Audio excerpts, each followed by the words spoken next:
Akizungumza kwa niaba ya wataalamu wa misitu Tanzania TAFU, naibu katibu mkuu wa TAFU Tanzania ambaye pia ni mratibu wa TAFU zone ya Pemba mara baada ya zoezi hilo, ndugu Samira Makame Juma amesema lengo la upandaji wa miti hiyo ni kurejesha uoto wa asili pamoja na kukabili mabadiliko ya tabia nchi ili yasiweze kuleta athari.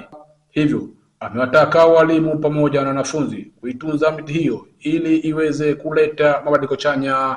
Hasa lengo kubwa ni kuhifadhi mazingira, lakini vile vile kukabiliana na mabadiliko ya tabia nchi. Lakini kwa nchi yetu ina programu kubwa ya kurejesha urithi wa kijani. Kwa hiyo tunaipanda miti hii kwa lengo la kurejesha urithi wa kijani wa nchi yetu. Kama tunavyoiona, serikali yetu inafanya jitihada kubwa ya kurejesha miti hiyo.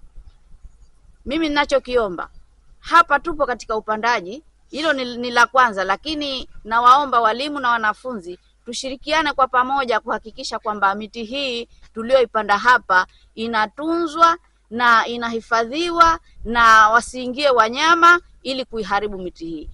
Kwa upande wake, mwalimu mkuu msaidizi wa skuli ya Dr. Sheni Sekondari Hamadi Mwalimu Sharifu amesema upandaji wa miti katika eneo hilo itasaidia kuleta faida mbalimbali kwa jamii pamoja na serikali, huku wanafunzi wa skuli hiyo Sumaiya Shamata Dadi pamoja na Ali Rashid Suleiman wameeleza.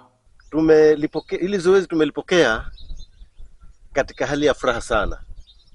Kwanza tukuzingatia kwamba miti ni uti wa mgongo wa maisha ya binadamu katika hali zote, katika hali ya hewa, lakini vile vile katika hali ya utunzaji wa mazingira. Kiafya, miti hii itakapokuwa itakuwa kuna faida mbalimbali. Ukiacha faida ya uzalishaji wa hewa safi, lakini vile vile kuna uvunaji ambao kuwa ni kitu muhimu katika maendeleo ya nchi. Na hali yetu tutaitunza, tutailinda na tutaheshimu.